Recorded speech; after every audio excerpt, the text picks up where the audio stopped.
میرے ملک میں آج کل کے میر جعفر اور میر صادق ہیں۔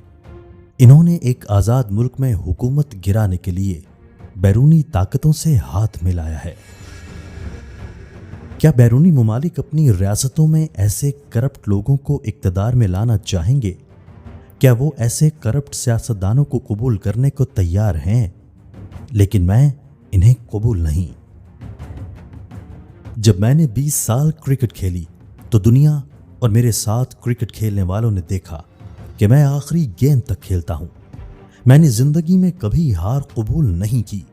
کوئی یہ نہ سمجھے کہ میں گھر بیٹھوں گا، میں مضبوطی سے واپس آؤں گا، نتیجہ کچھ بھی ہو۔ پاکستان مجھ سے 5 سال بڑا ہے۔ میرے والدین ایک غیر ملکی حکمرانی کے تحت پیدا ہوئے تھے۔ میں خوش قسمت تھا کہ میں ایک آزاد ملک میں پیدا ہوا، کیونکہ ایک غیر ملکی حکمرانی کے تحت آپ اوپر نہیں بڑھ سکتے۔